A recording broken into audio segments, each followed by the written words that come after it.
The rain had begun just as Adrian Blake stepped out of the office, the sky cracking open in one of those sudden downpours that always made the city feel smaller, as if all its noise and chaos were being pressed down under a wet, gray blanket.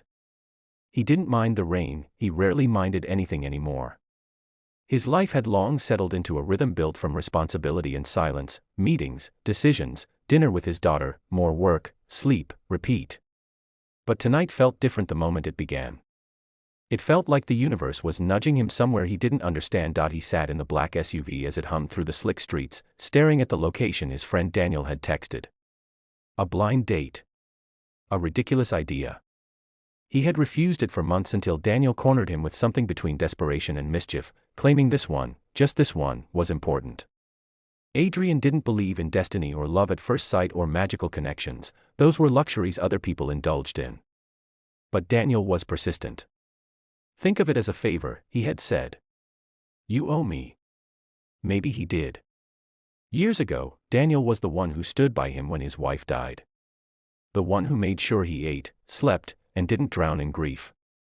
So tonight, even though Adrian hated the idea of being set up, he agreed. He expected the venue to match the usual matchmaking standards, a polished restaurant with too perfect lighting, rich patrons who whispered during meals, waiters gliding around like floating shadows. Instead, the map guided him to a small cafe tucked between a dusty antique bookstore and a convenience shop that looked older than the city itself. The cafe's sign flickered, one light bulb buzzing louder than the rain. The windows glowed with warm golden light, completely different from the sleek, icy environments he lived in. He paused outside, staring at the door, wondering if this was a joke. Daniel had a strange sense of humor sometimes. But the message had said this was the spot. He exhaled, checked his watch, and stepped inside. A small bell chimed overhead. The scent of cinnamon and fresh bread wrapped around him like a soft blanket. The place was quiet, only a handful of customers scattered between wooden tables. A couple whispered near the counter. An elderly man read a newspaper in the corner. Soft guitar music drifted in the background. Adrian stood still for a moment, taking it all in. His world rarely felt warm. It was cold, efficient, calculated. But this place felt alive. Then he saw her. She was sitting at the table by the window, her fingers wrapped around a chipped white mug. Her dress was simple, faded at the seams, and her shoes were worn. Not fashionable worn, but genuinely worn. As if she'd walked miles in them. She kept adjusting the same loose strand of hair that kept falling over her cheek, tucking it behind her ear only for it to slip forward again. It was the smallest gesture, yet strangely beautiful. She glanced at the door when he entered. Just a quick look. Then she lowered her eyes again, as though expecting disappointment. Something about that glance tugged at him. He approached slowly, unsure. "Hi," he said softly, "I'm Adrian." She startled a little, looking up fully now. Her eyes were gentle, deep brown, warm, and soft in a way that made something in his chest loosen. She looked at him as if trying to figure out whether he was lost. "Oh," she whispered, "you must be looking for someone else." He frowned. "Aren't you here for the blind date?" Her lips curved into a small, almost embarrassed smile. "No. I was supposed to meet someone, but he's not coming." She tried to sound casual, but he heard the sting behind the words. The fragile kind of disappointment that came from expecting very little, yet still getting less. "I'm sorry," he said gently. She shrugged lightly, but her eyes dropped to the mug in front of her, and the slight tremble in her hand betrayed her attempt at indifference. "It happens," she murmured. "Some people find it fun to cancel last minute." Adrian felt something unfamiliar tighten in his chest. Anger. Sadness. Protective instinct. He wasn't sure. "May I sit?" he asked, her eyes widened slightly. "With me?" "Yes. Only if you don't mind." She hesitated, searching his face as though expecting a catch. But there wasn't one. After a beat, she nodded slowly. He sat across from her, and for a moment they simply sat in the warm, quiet stillness of the cafe. She seemed nervous, fingers tracing the rim of her mug, eyes flicking from him to the window and back again. "I'm Mia," she finally said. "Sorry, I should have mentioned that earlier." "Mia," he repeated. "It's nice to meet you." His voice came out gentler than he intended. He wasn't sure why, but something about her made him soften. She offered a shy smile, and he felt something in him shift. "So, you're here for a blind date," she said. I hope I'm not keeping you from her. He hesitated. For the first time, he realized something strange. He didn't want this date to show up. He didn't want anyone interrupting this moment. It's fine, he said. Maybe she'll be late. Maybe, Mia echoed with a knowing tone. Then she sighed softly, taking a sip of her drink. I hope she's nice. He watched the way she cradled the mug, as if holding warmth itself. Her hands were small, delicate, a faint scar running across her knuckle. She looked like someone who worked hard. Someone who rarely treated herself.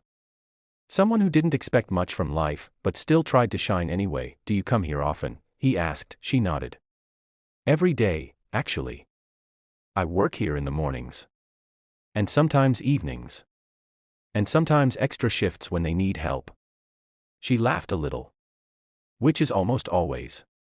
He smiled slightly. Sounds like they rely on you.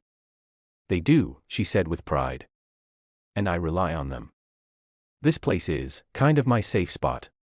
She paused, then added softly, life doesn't give me many. He felt that. More deeply than he expected. What do you do? She asked suddenly, then quickly added, if you don't mind me asking. You don't have to answer if you don't want to. He almost laughed. Most people recognized him instantly, CEO of Blake Industries, one of the most powerful companies in the country. But her? She looked at him like he was just a man sitting in front of her. Refreshing didn't begin to describe it. I run a business, he said carefully. Oh, she said, sipping her drink. Is it going well? The question struck him in the simplest, purest way. Most people asked about profits, expansions, investments, stock prices. No one asked if it was going well, as if they cared about his stress, his exhaustion, his well-being. It's a lot, he admitted, surprising himself with his honesty. Some days feel heavier than others. I get that, she murmured, nodding. My life isn't exactly fancy, but it feels heavy sometimes too. He watched her as she spoke. She was young, maybe mid-20s, but her eyes carried a weight far older. Do you live nearby? He asked. About a 10-minute walk, she said. With my little brother. She smiled at the mention. A real, soft smile that made her whole face brighten. He's 7. Smartest kid I know. He wants to be a scientist, or maybe a superhero. Adrian felt a smile tug at his lips. Ambitious. Oh, very, Mia laughed. He thinks he can fix the whole world with a few crayons and a notebook. She said it with affection so warm it could melt winter. And for a moment, Adrian forgot about the rain outside, the responsibilities waiting for him, even the blind date he was technically here for. He just listened. What about you? She asked. Any children? His heart softened instinctively. A daughter. Lily. 6 years old. Mia's eyes lit up. 6 is such a fun age. Is she as ambitious as my brother? He chuckled. She wants to be a fairy astronaut princess. Mia burst out laughing, real, bright laughter that made the elderly man in the corner smile behind his newspaper. That's perfect, she said. I love her already. He felt something tug inside him. It had been years, since someone reacted to his daughter with genuine warmth rather than polite curiosity. And the way Mia listened, the way she smiled, the way she talked, she didn't feel like someone who wanted anything from him. She just felt human. Hours passed without either of them noticing. Their coffees went cold. The rain slowed to a drizzle. Customers came and left. The cafe's lights dimmed as closing time neared. Eventually she glanced at the window and sighed. I should go. My brother will be waiting. He wanted to keep her there. Just a little longer. Another 5 minutes. 10. But wanting wasn't something he allowed himself often. He stood as she gathered her small backpack. Thank you, she said softly. For sitting with me. Most people don't choose to. I'm not most people, he said quietly. She looked up, surprised by the depth in his voice. Before she could respond, he gathered his courage, something he rarely needed outside the confines of his personal life. Can I see you again? Her breath caught. For a moment, her eyes flicked down. Why? She whispered. I'm nothing special. He stepped closer, wanting her to truly hear him. Mia, you are the most real person I've met in a long time. And I want to know you. If you'll let me. She looked at him with a mixture of hope and fear. The battle inside her was visible, years of believing she didn't deserve good things fighting against the quiet longing to say yes. "I don't want to ruin anything for you," she murmured. "You won't," he said gently. "You couldn't." Silence stretched between them. Then, slowly, softly, she nodded, and with that tiny, beautiful nod, something shifted in both of their lives, something neither of them fully understood yet, but it felt like the start of something they had both been silently waiting for. The week after meeting Mia felt strangely different for Adrian, though he couldn't quite explain why. His life, usually predictable and neatly segmented into boxes on his schedule, had shifted ever so slightly, like a clock ticking out of rhythm in the most pleasant way. He found himself glancing at the time more often, counting down hours until he could leave the office. He found excuses to drive across the city even when he didn't need to. He told himself he wanted coffee, just coffee, but his heart knew the real reason. Every time he parked outside that little cafe, the first time he returned, he walked in pretending he happened to be in the neighborhood, though the truth was he had driven 30 minutes the wrong direction. Mia was cleaning tables, her hair tied in that loose ponytail again, humming quietly under her breath. She didn't notice him at first. He stood there watching her for a moment, feeling something he hadn't felt in a very long time, a sense of peace. It was ridiculous, really. He didn't even know her that well. Yet being near her made the world feel less heavy. When she finally looked up and saw him, she froze mid-step, as though she wasn't sure he was real. "Oh. Adrian," she said, brushing her hands down her apron as if trying to make herself more presentable. "You're back." "Thought I'd get some coffee," he replied casually. She arched a brow. "You walked across town for coffee?" He shrugged. "It's very good coffee." She laughed softly, though there was a hint of disbelief in her eyes. As if she still couldn't accept the possibility that someone like him might choose to come back for someone like her. He sat, and she joined him during her break, sipping tea while he nursed a drink he barely touched. They talked about little things, her brother's school project, Lily's refusal to eat anything green, the weather, the city, childhood memories. Everything. Nothing. And all of it somehow meaningful. By the end of the conversation, she looked at him as though she wanted to say something more but held herself back. Eventually, her break ended, and she returned to work. He watched her move, graceful in her quiet way, and found himself smiling at absolutely nothing. Days turned into more visits. Sometimes she was behind the counter, focused intently on the register, biting her lip when the machine beeped too loudly. Sometimes she was wiping down tables. Sometimes she was reading a book during slow hours, her eyes soft and dreamy. On days she wasn't working, he left without staying, because he realized it wasn't the cafe he came for. It was her point. One evening, after a long day of negotiating a deal that seemed to suck the life out of him, he walked into the cafe again, and stopped. Mia wasn't working. She was sitting in a corner booth, sketching something on a notepad. She looked peaceful, absorbed in what she was doing. The moment she saw him, her whole face brightened. It was small, barely noticeable, but it was there, an unfiltered, honest glow that warmed something inside him. "You draw?" he asked, sitting down. She shut the sketchbook quickly, cheeks flushing. "Just for fun." "Can I see?" Her instinct was to refuse, he could see that, but slowly, hesitantly, she slid the notebook across the table. When he opened it, he was stunned. The drawings weren't childish doodles or idle scribbles. They were beautiful. Detailed, expressive, full of emotion. Streets, faces, little moments of life captured with astonishing precision. "These are incredible," he said, genuinely impressed. She shook her head. "They're nothing." "They're not nothing," he said firmly. "These are better than anything I've seen in galleries." She laughed, shaking her head again. "You're just being nice."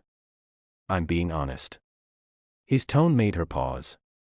She looked at him for a moment, as if trying to decide whether to believe him. "No one ever takes my art seriously," she whispered. "I barely take it seriously. Life is too difficult to chase dreams." "You deserve to," he replied, her eyes softened at his sincerity. Maybe she wasn't used to people seeing her, not the masked version, but the real one beneath. Over the next weeks, closeness formed without either of them planning it. He learned she liked early mornings, but hated alarms. She learned he loved reading but rarely had time for it. She knew he liked his coffee a specific way, black with a single teaspoon of sugar, and he knew she loved strawberry pastries even though she rarely bought them for herself. These tiny, insignificant details became part of something larger, something that made their encounters feel intimate even without romance openly spoken, yet romance lingered quietly between them. One Sunday morning, he brought Lily with him. He told himself he was simply running errands, but really, he wanted Mia to meet his daughter. Lily, being naturally blunt, pointed at Mia and declared, "She's pretty," right in the middle of the cafe. Mia burst into laughter, and the sound wrapped around Adrian like warm sunlight. They spent an hour at a corner table. Lily babbled excitedly about school and her dream of building a spaceship in their backyard. Mia listened with genuine attention, smiling gently, asking questions that made the little girl beam. Adrian watched the two of them together, his heart doing something strange, something new. He imagined, just for a moment, what life might look like if Mia were part of it, but Mia kept her walls. Not rude walls, not cold walls, but quiet ones, the kind built from years of surviving alone.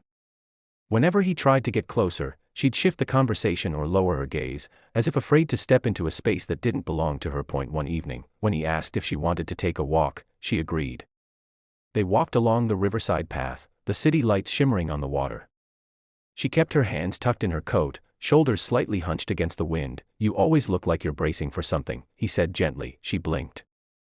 "What do you mean?" "You look like life taught you to expect pain." He paused, then added softly, "And you keep preparing for it." She stared at him, stunned by how accurately he had seen her. "I guess life hasn't been easy." "Tell me," he whispered. She hesitated, then opened up slowly, as if peeling tiny layers of herself. She told him about her mother who passed away too soon, her father who left shortly afterward, the landlords who didn't care, the nights she skipped dinner so her brother could eat, the double shifts, the constant fear of losing the little they had. She spoke softly, not asking for pity, just stating facts like reading lines from a book. He listened without interrupting, without judgment. Just listening. When she fell silent, he said quietly, "You deserve more." She looked away, fighting emotions. "I don't know what it feels like to have more." He exhaled slowly. "I want to show you." She shook her head. "Adrian, these things don't happen for people like me." "They can," he said. "If you let them."